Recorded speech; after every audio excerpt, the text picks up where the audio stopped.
Bismillahirrahmanirrahim. Assalamualaikum warahmatullahi wabarakatuh. Innal hamdalillah nahmaduhu wa nasta'inuhu wa nastaghfiruh wa na'udzu billahi min shururi anfusina wa min sayyiati a'malina.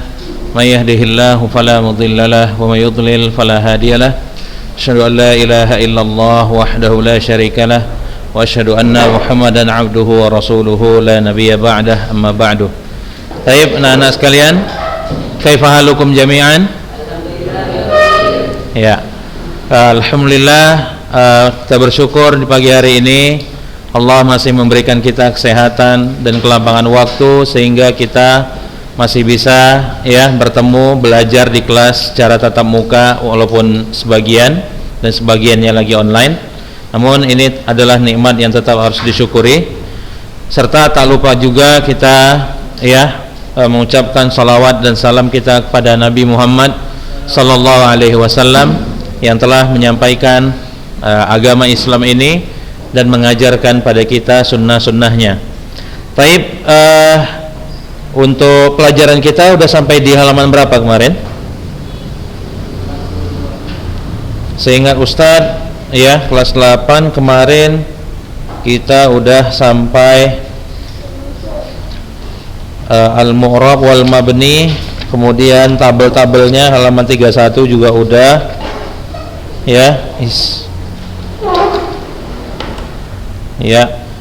halaman 34, coba buka bukunya halaman 34. Ini sebagian udah Ustaz jelaskan atau sudah semua Ustaz jelaskan ini?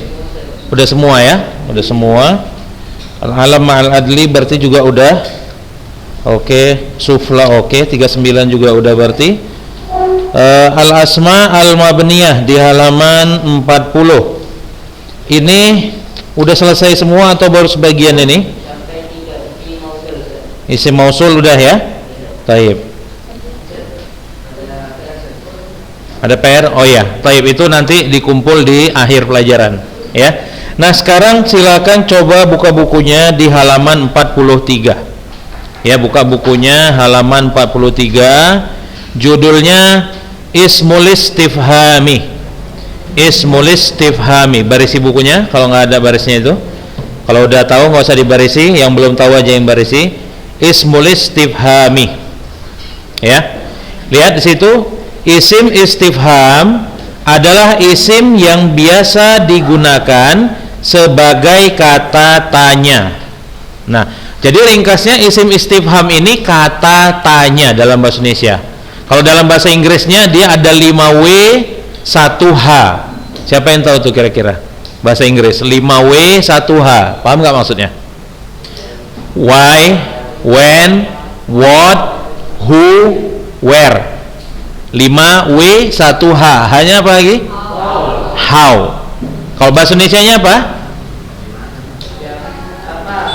Apa, siapa, kapan, di mana, mengapa. Ya, adalah how, bagaimana, satu lagi ya, bagaimana. Nah, itulah dia bahasa Arabnya adalah isim istifham. Jadi bahasa Arab kata tanya adalah isim istifham. Nah, contohnya lihat di situ, man, siapa. Kemudian kaifa, bagaimana. Kemudian aina, mana atau di mana, ya. Kemudian kam, dan yang terakhir itu adalah mata, yang artinya kapan.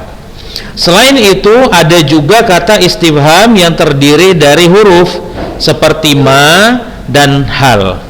Oke, jadi pelajaran kita ini dari mulai nomor 1 yang dimulai dengan isim domir, ya, sampai dengan yang baru kita baca isim istifham, ini dia tidak membahas secara rinci.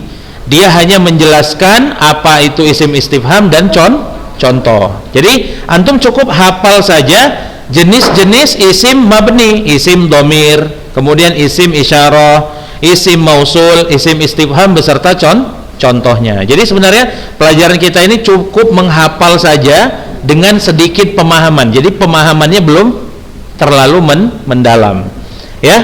Nah, sekarang lihat ada yang nomor 5 isim syarat. Lihat di situ isim syarat. Kalau dibarisi bukunya ismus syarti barisnya. Ismus syarti. Isim syarat adalah isim yang membutuhkan jawaban. Paham nggak ini maksudnya? Paham nggak maksudnya? Nih contoh misalnya, siapa yang belajar maka dia akan lulus. Nah, syarat di situ adalah syarat kelulusan adalah belajar. Nah, itu dia isim syarat. Syarat yang menjadi yang dia membutuhkan jawaban. Contoh misalnya ya, dalam bahasa Arab, di situ contohnya apa? Di situ man. Ada di situ man contohnya? Ada? Nah, contoh perhatikan ya. Sebetulnya.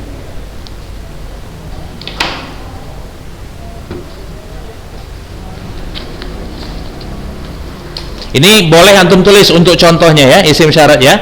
Contoh misalnya man, spidolnya kok habis semua?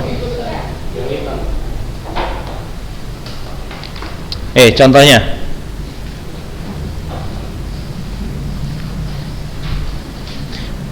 Siapa yang tahu bahasa Arabnya belajar?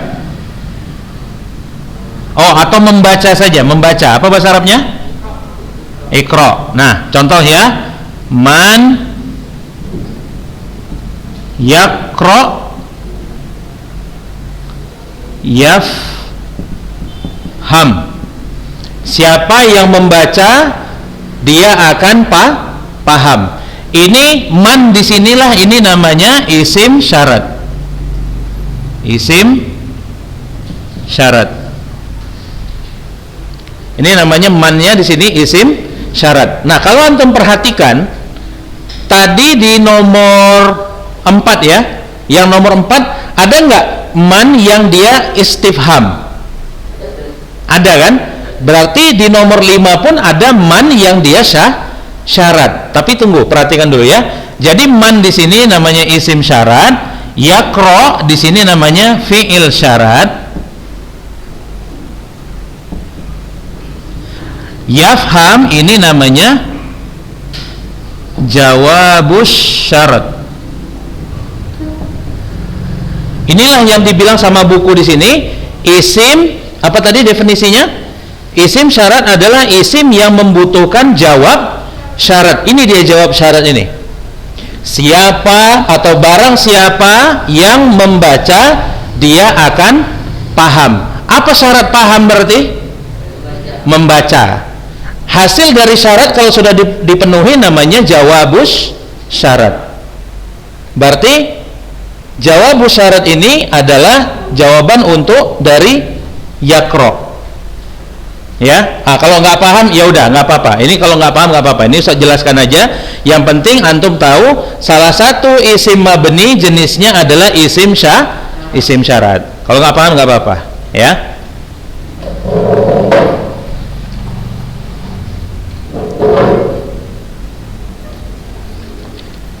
Antum tulis keterangannya pakai bahasa Indonesia boleh juga. Antum bikin ini man isim syarat pakai bahasa Indonesia boleh. Ya, kemudian yaqra antum bikin fi'il syarat pakai bahasa Indonesia boleh juga. Kemudian yafham jawab syarat pakai bahasa Indonesia boleh juga. Yang penting antum paham.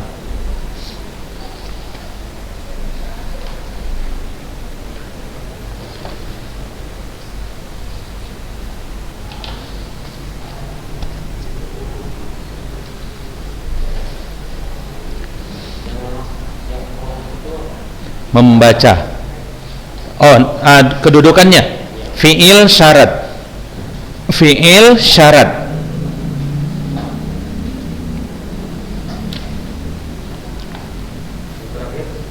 Jawab syarat.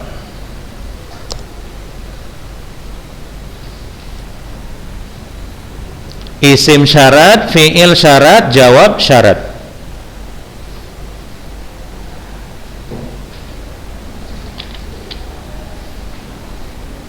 Siapa kira-kira yang bisa buat contoh dalam bahasa Indonesia yang kayak gini dia maknanya, yang syarat gini? Siapa yang bisa buat contoh? Pakai bahasa Indonesia aja Ustaz minta. Barang siapa yang bersungguh-sungguh dia akan mendapatkan. Itu dari bahasa Arab ya, manjada wajada. Ya, nggak apa. Tapi itu benar, itu contoh dari syarat. Man jadda. Di situ ada mannya. Man jadda sama dengan ini. Berarti man di situ juga isim syarat. Tapi kalau Ustadz buat begini, kalau Ustadz buat kalimatnya gini, man anta. Kira-kira mannya di sini syarat atau istifham? Istifham, karena dia untuk bertanya. Paham ya? Beda kan penggunaannya kan? Man di sini untuk nanya, sementara di sini bukan untuk nanya, tapi untuk syarat. Paham ya? Itu dia bedanya. Sebenarnya bukan cuma man, banyak nanti yang sama-sama juga seperti ini. Ya, banyak yang sama ini. Oke, sekarang lihat di halaman selanjutnya, halaman 44. Nah, lihat di sini. Alamatu bina'il ismi. Ya, tanda-tanda mabninya isim. Oke. Ustadz ingin tanya dulu sebelum masuk ini. Kemarin kita udah belajar ada isim namanya mu'rab, ada isim namanya mabni. Oke, Ustaz mau tanya dulu. Isim mu'rab itu isim apa? Ayo. Isim mu'rab itu isim apa? Ya. Isim yang baris akhirnya berubah. Thaib. Apa itu isim mabni? Isim yang baris akhirnya tidak berubah. Thaib. Udah paham nih berarti isim mu'rab, isim mabni? Oke, kalau Ustaz tanya, siapa yang bisa memberikan atau siapa yang bisa menyebutkan isim-isim mu'rab? Bukan itu pertanyaannya. Itu tadi apa isim mu'rab. Yang Ustaz tanyakan sekarang, siapa yang bisa menyebutkan macam-macam isim mu'rab? Siapa yang bisa menyebutkan?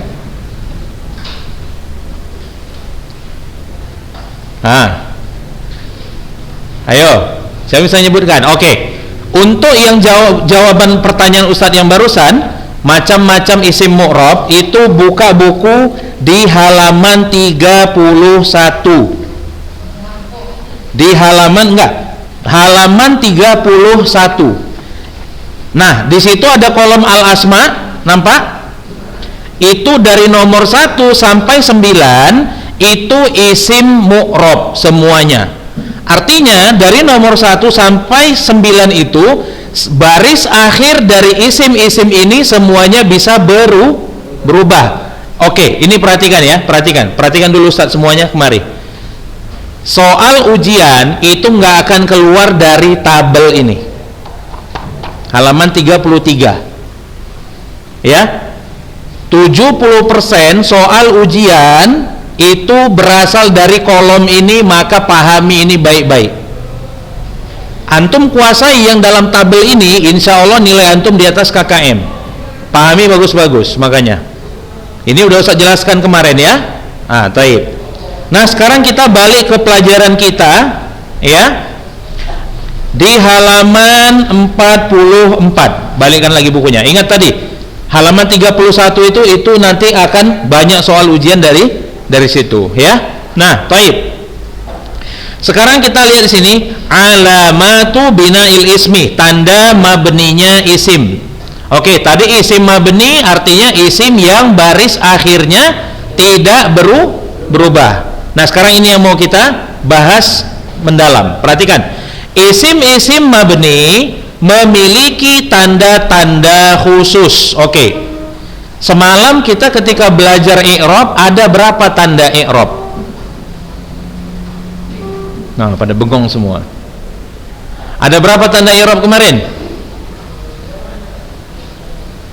Ayo angkat tangan.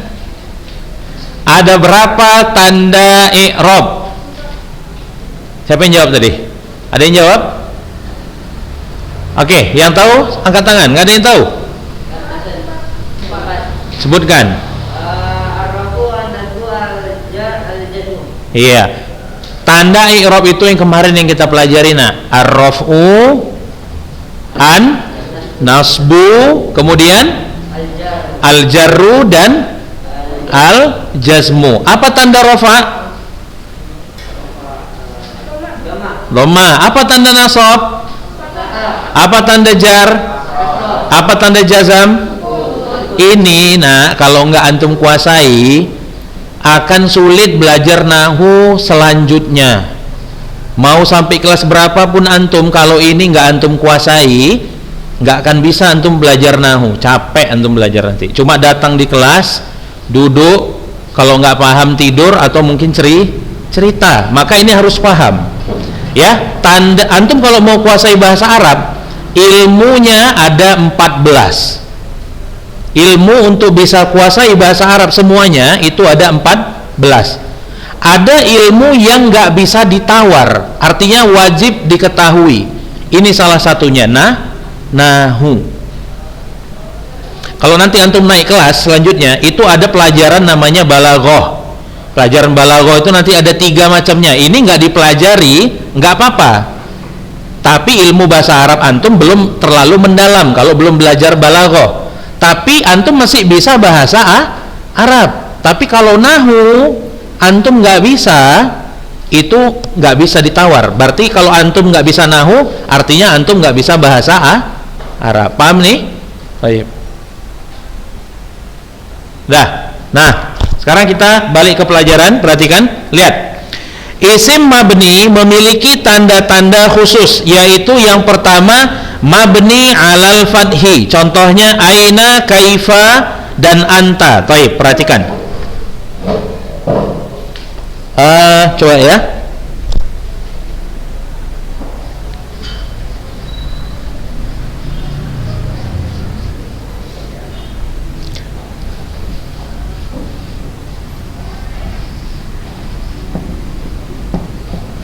Perhatikan kata aina, artinya apa nih? Di mana? Antum pernah melihat kata aina berubah jadi ainu? Enggak. Atau aini? Enggak. Enggak pernah berubah, dia tetap aina. Maka ini namanya adalah isim mabni. Artinya baris akhirnya tidak berubah. Nah, karena baris akhirnya enggak pernah berubah dan dia fathah terus, maka yang seperti ini kita katakan dia mabniun alal fathi. Karena dia baris akhir yang nggak pernah berubah, selalu fathah, maka kita katakanlah dia mabniun alal fathi.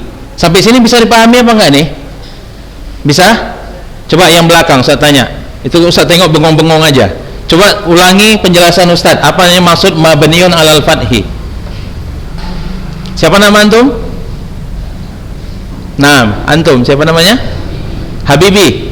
Ya, Habibi, coba jelaskan nih. Apa yang dimaksud dengan mabniun alal fathi?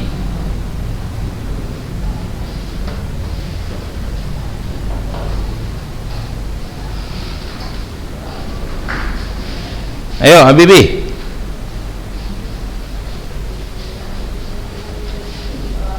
Oke, dia nggak bisa. Antum yang belakang siapa namanya? Irsyad. Irsyad, apa yang barusan saya jelaskan tentang mabniun alal fathi?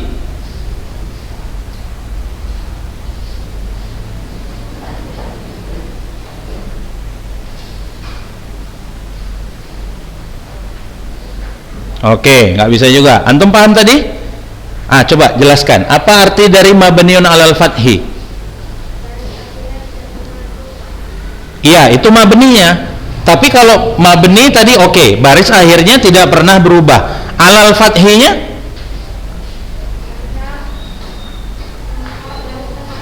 Iya, isim yang dibilang mabniun alal fathi karena isim tersebut baris akhirnya selalu fathah. Jadi isim mabni, perhatikan nih yang nggak paham. Isim mabni yang baris akhirnya fathah selalu, kita sebutlah dia mabniun alal fathi. Paham di sini? Nah, kemudian lihat yang di bawahnya. Apalagi dibilangnya di situ? Mabniun alal kasri. Nah, gampang. Contohnya apa di situ? Hadhihi. Tengok. Ya, hadhihi. Kata hadhihi ini nggak pernah berubah menjadi hadhihu atau hadhiha, selalu hadhihi. Karena dia selalu kasroh, maka kita katakan dia mabniun alal kasri. Berarti kalau akhirnya selalu dhammah kita bilang mabniun ala dhammi. Kalau akhirnya selalu sukun kita katakan mabniun ala sukun. Mudah nggak ini? Mudah nggak memahaminya? Antum paham apa enggak? Paham kan? Mudah apa enggak? Coba saya tanya dulu. Isim mabni baris akhirnya nggak berubah. Tinggal ditengok baris akhir katanya apa. Kalau selalu fathah, mabniun alal fathi. Kalau selalunya kasroh, mabniun alal kasri. Kalau selalu dhammah, dhammi. Selalu sukun, mabniun ala sukun. Udah. Susah? Susah apa enggak? Usah tengok susah. Karena pikirannya enggak ke pelajaran. Buktinya banyak juga yang insyaallah saya paham. Ini kayak antum, siapa namanya tadi? Siapa? Awal? Mawazi. Mawazi. Dia bisa?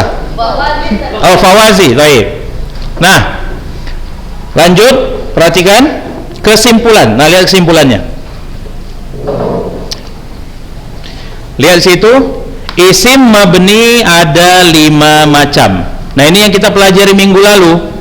Ya, dari halaman 40. Isim dhamir, kemudian isim isyarah, kemudian isim mausul, kemudian isim istifham, dan yang terakhir itu isim syarat. Ya. Sampai di sini selesailah penjelasan tentang isim dan pembagiannya yang meliputi pengertian isim dan tanda-tandanya, macam-macam isim mu'rab yang 9, ya, i'rab isim dan tanda perubahannya, macam-macam isim mabni yang 5, tanda-tanda isim mabni. Udah selesai pembahasan kita dengan judul ini, dari mulai isim mu'rab, tanda-tandanya yang di halaman berapa tadi? Ustaz bilang 31. Ya, itu tentang isim mu'rab, ringkasan pelajarannya di halaman 31. Maka antum pahami itu tabel benar-benar. Baru nanti antum bisa jawab ujian. Nah, sekarang kita lihat sini. Petunjuk latihan, lihat nih. Untuk memantapkan pemahaman tentang isim diperlukan banyak latihan, baik dalam Al-Quran atau Al-Hadis atau yang lainnya, dengan menggunakan tahapan-tahapan berikut. Lihat sini. Tahap pertama, apa yang kita baca dikelompokkan ke dalam 3 kelompok, yaitu isim, fiil, dan huruf. Ini pelajaran pertama kita. Benar kan? Iya. Contoh, qul huwallahu ahad. Tengok di situ. Qul itu fiil. Apa itu fiil? Kata kerja. Huwa isim. Nama, ya, isim atau kata benda. Kemudian isim, Allah isim juga. Ya, ahad itu isim. Allah juga isim. Kemudian as-samad. Nah, baru huruf lam. Lam itu harf. Berarti semua pembahasan nahu tidak keluar dari 3 ini. Isim, fiil, harf atau huruf. Nah, lihat, untuk menentukan salah satunya, perhatikan tanda-tanda isim, tanda-tanda fiil, atau artinya. Jika tidak terdapat tanda masing-masingnya. Nah, lihat yang di halaman 46. Tahap kedua, perhatikan. Sebutkan macam-macamnya, yaitu macam isim yang 9. Apakah isim mufrad, musanna, jama', mudzakkar salim, atau yang lainnya? Oke, ini saya tanya aja. Ini insyaallah banyak yang nggak tahu. Insyaallah pasti banyak yang nggak tahu, apalagi yang nggak pernah Ustaz tengok datang. Coba antum yang belakang, samping Habibi. Nah, coba buat contoh jama' mudzakkar salim. Tutup bukunya. Coba sebutkan. Jama' mudzakkar salim. Ustaz tahu siapa yang betul-betul perhatikan pelajaran, siapa yang setengah-setengah atau yang enggak sama sekali. Ayo, sebutkan contoh jama' mudzakkar salim. Enggak tahu. Antum bisa sebutkan contoh jama' mudzakkar salim? Bisa? Oke. Antum bisa? Nah, antum yang baju biru. Nah, Mas Muka Sultan. Baik. Coba sebutkan Sultan contoh jamak mudzakkar salim.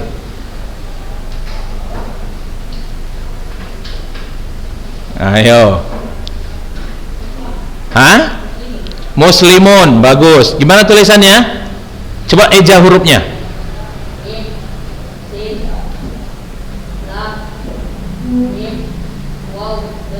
Bagus.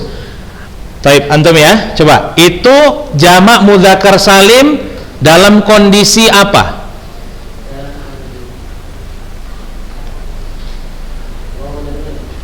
Waw dan nun itu tandanya jamak mudzakkar salim pakai waw dan nun. Ustadz tanya, ada nggak Ustadz jelaskan kemarin kata dalam bahasa Arab memiliki kondisi di pelajaran yang lalu? Ada kan? Nah, kondisinya apa kemarin tuh? Yang 4 tadi, yang awal sekali. Ar-raf'u, an-nasbu, al-jarru dan al-jazmu. Taib. Tadi kata muslimuna itu contoh dari jamak mudzakkar salim. Dalam kondisi apa?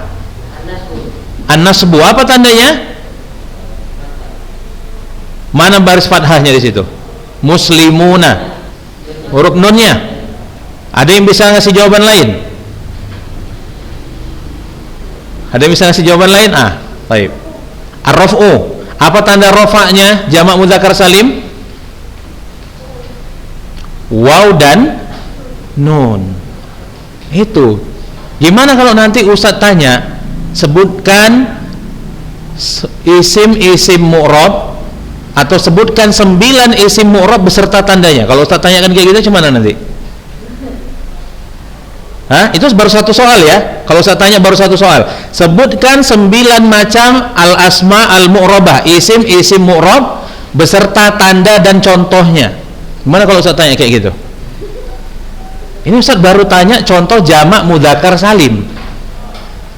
Nah, coba antum ya. Imam Malik, benar kan? Nama antum? Baik, Imam Malik. Coba buat contoh dari jamak muannas salim.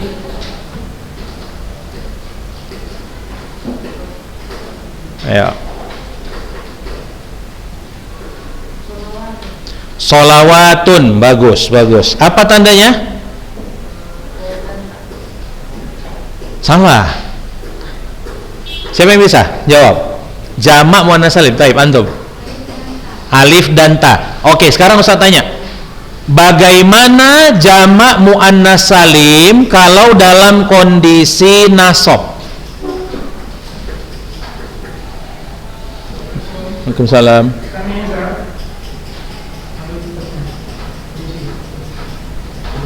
Oh iya.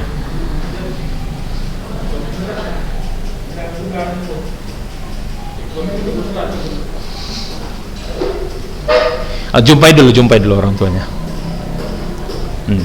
Ayo, siapa yang bisa nyebutkan ya, apa tanda dari jamak muannas salim dalam keadaan nasab? Anip, dari tadi diem-diem aja Nip. Ayo Nip. Jamak muannas salim dalam kondisi nasab. Bentar, saya tanya Anip, antum nanti. Tadi Imam Malik contohnya solawatun, bagus, benar dia jawabannya. Sekarang pertanyaannya, apa tanda nasab jamak muannas salim? Siapa yang bisa jawab? Solawati, apa tandanya? Ayo, apa tandanya? Benar itu. Antum kasih contohnya benar. Apa tandanya? Kasroh. Udah. Aduh, ini kalau Ustadz kayak gini, jadi Ustadz kalau jelasin ke depannya kayaknya banyak yang bengong-bengong terakhirnya kalau kayak gini. Ustadz tahu dari kayak gini kenapa? Karena Ustadz ngasih pertanyaan itu nggak cepet jawabannya. Itu artinya, berarti selama ini mungkin begini, antum belajar tapi mungkin lupa, atau mungkin nggak belajar sama sekali. Ya, antum kenapa? Permisi. Oh, vaksin. Ya, oke. Oke, nah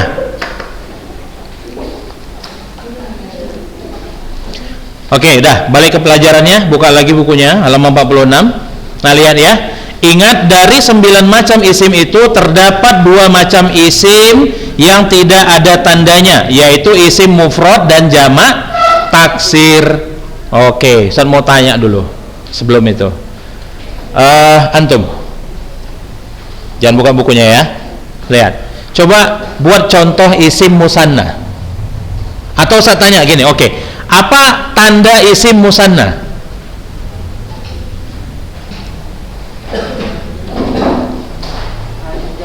Bagus, alif dan nun. Ada tanda musanna yang lain selain alif dan nun? Bentar, saya tanya dia ya, saya tanya dia. Tanda musanna yang lain selain alif dan nun. Oke, saya tanya, apa itu isim musanna?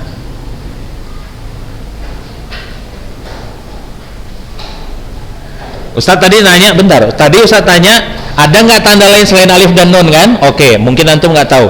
Apa itu isim musanna? Coba suaranya yang jelas.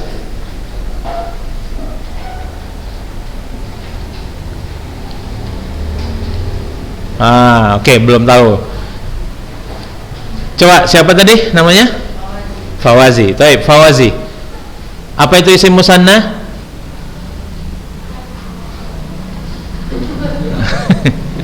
Ayo, apa Fawazi?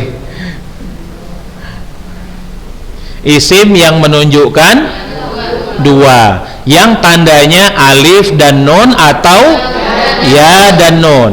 Nah, kita balik lagi ke buku ini, tadi dibilang, tengok dibilangnya, ingat, dari 9 macam isim itu terdapat 2 macam isim yang tidak ada tandanya, yaitu isim mufrad dan jamak taksir. Antum ingat latihan pertama yang Ustadz kasih di buku ini? Ingat? Nah, yang sulit antum membedakannya kan itu jamak taksir dengan isim mufrad. Karena 9 isim-isim mu'rab yang lain ada tandanya. Tadi contohnya, makanya Ustadz minta isim musanna, jumlahnya 2, tandanya alif dan nun atau ya dan nun. Jamak mudzakkar salim, apa tandanya? Yang ingat, ini tadi yang pertama kali saya tanyakan tadi, jamak mudzakkar salim. Gimana kita ngetahuinya? Waw dan nun atau ya dan nun. Jamak muannas salim, apa tandanya? Alif dan ta. Oke, gampang, ada tandanya kan? Tapi kalau jamak taksir kita nggak tahu. Kalau mufrad kita juga nggak tahu, nggak ada tandanya. Artinya kita harus cari artinya atau kita buka kamus. Paham ya? Baik. Nah, kita lanjut lagi pelajaran. Contoh mu'minina syayatinihim bil huda zulumatun dan abdina. Tengok situ, dia kasih keterangan. Mu'minina, apa tulisan di bawahnya? Mudzakkar salim, syayatinihim jamak taksir. Ya, bil huda isim maksur, zulumat jamak muannas salim, abdina isim mufrad. Nah, itu dia. Nah, kita lihat yang tahap ketiga sekarang. Perhatikan. Sebutkan i'rabnya. Ya, yaitu marfu, mansub dan majrurnya, juga tanda i'rabnya. Perhatikan situ. Bi mu'minin majrur. Di situ dia dengan ya. Kenapa dia majrur dengan ya di situ? Iya, gampang, karena dia jamak mudzakkar salim. Ingat pelajaran jamak mudzakkar salim, dia marfu dengan jamak mudzakkar salim marfu dengan waw dan nun. Ketika dia mansub atau majrur, tandanya adalah ya dan nun. Oke, kita jangan lanjut ke pelajaran dulu. Ustadz mau cerita sedikit tentang bagaimana Ustadz dulu belajar nahwu, ya. Ustadz dulu termasuk seperti antum yang sulit memahami pelajaran nahwu, ya, karena memang bahasa Indonesia nggak sampai segininya kita belajar kan, nggak kan? Paling yang kita pelajari itu awalan, imbuhan gitu kan. Tapi kita nggak sedang belajar bahasa Indonesia sekarang. Kita belajar bahasa Arab yang memang kita nggak bisa protes dengan aturan bahasanya, karena ini bahasa mereka. Kita sedang belajar bahasa mereka, ya. Jadi dulu Ustadz juga payah belajar nahwu ini sebenarnya. Tapi Ustadz nggak berhenti dengan susahnya pelajaran. Ustadz tetap belajar. Maka kalau misalnya antum lama memahami pelajaran, jangan berhenti. Mungkin sekali dua kali baca antum belum paham, tapi kalau antum baca berulang-ulang, insya Allah akan dibukakan pikiran antum. Maka jangan lupa berdoa untuk belajar, ya. Jangan lupa berdoa untuk belajar. Terus baca. Nggak paham, jumpai abang kelasnya. Contoh misalnya kelas 11 atau kelas 12. Itu gunanya abang kelas untuk ditanyai pelajaran kita. Karena kenapa kita tanya sama mereka, sama abang kelas itu? Kenapa kita tanya?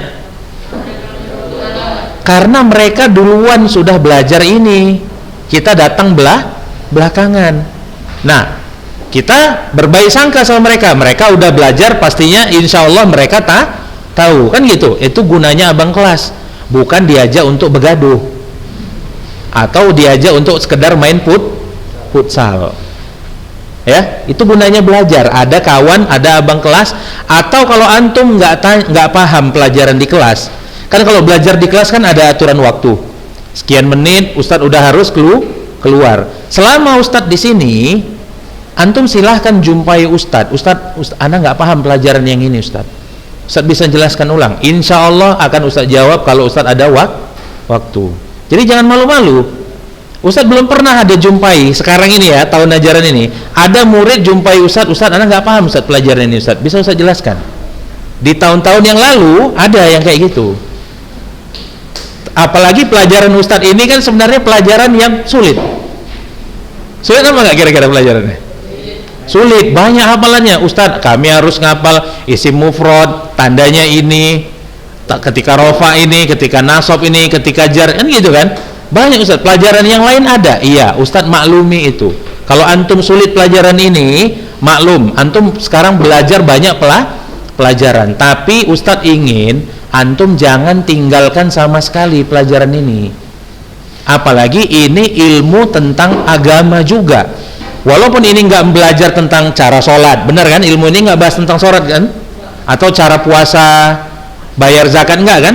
Tapi Ustaz tanya dulu, antum gimana memahami tata cara sholat? Antum gimana memahami fikih? Gimana memahami akidah kalau nggak belajar bahasa Arab? Bisa? Nggak bisa kan? Nah itu makanya ini bahasa Arab ini adalah kunci dari ilmu yang lain. Ibarat nih ya, ibarat ini gudang ini isinya ilmu. Udah, ini pintu, gudang ini ada pintunya. Nah, pintunya ini dikunci. Bahasa Arab itulah kuncinya. Dengan antum menguasai bahasa Arab, ibarat antum punya kunci untuk buka gudang yang penuh dengan ilmu. Itulah pentingnya kenapa kita harus belajar bahasa Arab. Bagian dari bahasa Arab itu adalah ilmu nahu. Nah, kalau antum belajar ini baru antum bisa menguasai ilmu yang lain. Nah, Ustaz tanya dulu, antum masuk kemari itu rata-rata pingin belajar agama dengan niat sendiri atau enggak? Kalau punya niat sendiri, maka kuasailah ini pelajaran dengan baik. Pelan-pelan aja. Ustaz enggak minta semua antum bisa paham langsung di sini, enggak. Tapi yang penting antum belajar. Dipelajari, buka bukunya. Jangan nanti sama sekali buku nggak dibuka sama sekali, atau misalnya rekaman yang disuruh dengar nggak pernah didengar sama sekali. Paham ya? Baik. Waktunya udah habis atau belum nih? 5 menit lagi. Baik. PHK 1 ya. Baik. Lanjut pelajarannya. Lihat. Nah, tadi bimu'minin, tengok ya. Majrur dengan ya karena dia adalah jamak mudzakkar salim. Nah, kemudian lihat di sampingnya syayatinihim. Dia majrur juga, majrurnya dengan kasroh. Ya, karena dia adalah jamak taksir. Oke. Bil huda. Di situ majrur dengan kasroh muqaddarah. Ini mungkin agak lupa antum. Muqaddarah, ada nggak yang ingat kemarin itu apa muqaddarah? Oke, dengar ya. Coba buka bukunya lagi, nggak apa-apa. Kita ulangi lagi pelajarannya. Judulnya isim maksur. Di halaman berapa itu bukunya? Isim maksur. Di halaman 23. Coba kita ulangi lagi ya. nggak apa-apa. Memang harus diulang-ulang pelajaran kita nih. Antum lihat di situ, isim maksur, isim yang berakhiran alif lazimah. Masih ingat ini? Masih ya? Alif yang terletak di akhir isim tersebut disebut alif lazimah karena tetap tidak bisa berubah atau dibuang. Mengingat alif tersebut termasuk huruf asal, berbeda dengan alif musanna seperti waladani, baitani dan semacamnya. Tersebut zaidah tambahan sebagai tanda musanna dan bukan huruf asal. Oke. Ini nggak dijelaskan di buku ini, tapi tadi kan di halaman berapa itu? 46 ya. Di 46 di situ dibilang apa? Mukot daroh. Oke, ini buku ini juga kurang penjelasannya. Jadi antum lihat di sini. Perhatikan ya. Ini sebelum Ustaz keluar, antum perhatikan dulu, ini terakhir penjelasannya. Perhatikan. Apa isim maksur contohnya tadi di situ? Contoh isim maksur? Al-Fatah. Ya, nggak apa-apa, kira aja dulu. Al-Fatah, perhatikan ya. Perhatikan, Al-Fatah ini isim maksur karena akhirnya adalah ada alif lazimah. Oke. Ini Al-Fatah. Dia akhirnya bukan dhammah. Oke, perhatikan dulu ya. Ini akhirnya bukan dhammah.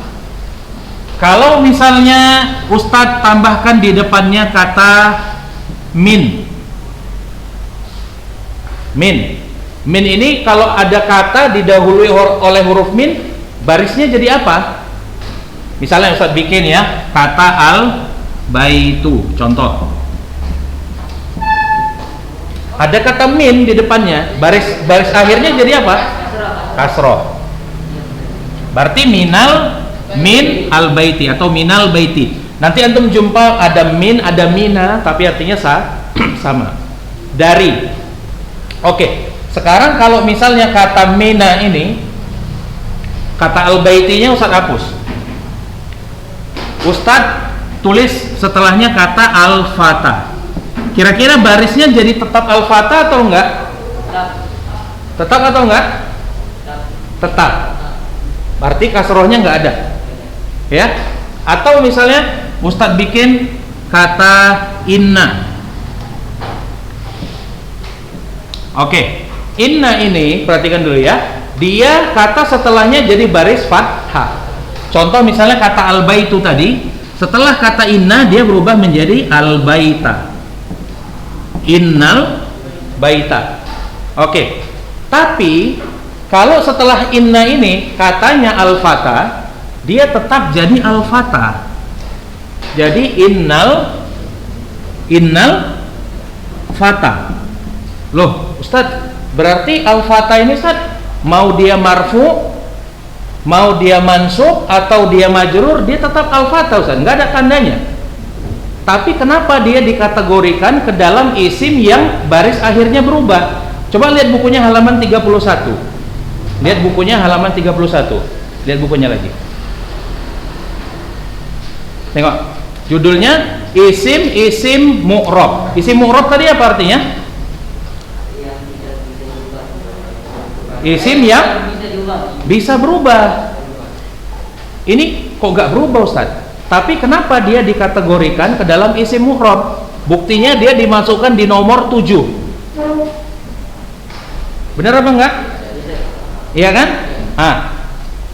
Baris akhirnya enggak berubah Ustaz, tapi kok dimasukkan ke dalam kategori isim mu'rab? Jawabannya adalah karena sebenarnya kata al-fatah ini dia ada tandanya. Dia sebenarnya adalah al-fatahu kalau dia marfu. Ini perhatikan ya. Ini asalnya adalah al-fata'i kalau dia majrur atau jar. Dia di sini asalnya adalah al-fata'a kalau dia mansub. Ini asalnya. Tapi perhatikan ya, karena akhir dari kata al-fatah ini huruf alif. Huruf alif itu tidak menerima baris sama sekali. Maka dihilangkanlah dhammahnya.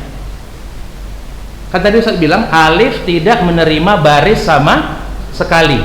Maka dihilangkan dhammahnya.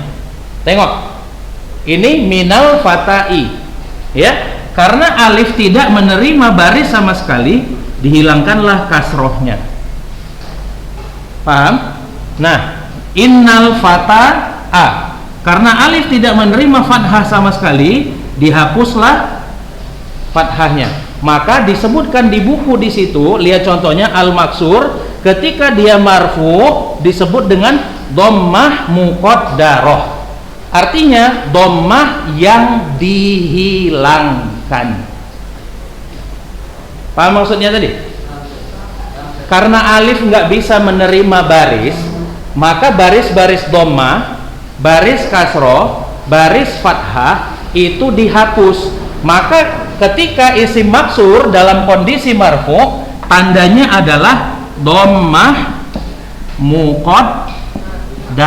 Artinya dhammahnya dihilangkan. Paham? Ketika dia majrur, maka tandanya adalah apa?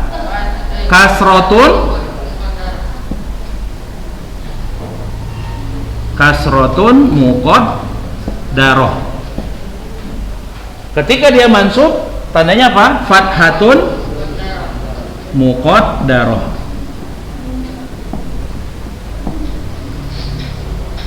Ya. Paham apa enggak kira-kira? Yang paham, yang enggak. Kalau saya tanya bisa enggak? Antum bisa jelaskan ulang? Ya, bisa? Bisa. Antum bisa? Antum? Antum bisa apa enggak? Imam Malik bisa jelaskan? Gimana ini penjelasannya? Isim maksur ini? Sebelum saat keluar, sedikit lagi ya. Ada semenit lagi. Ayo.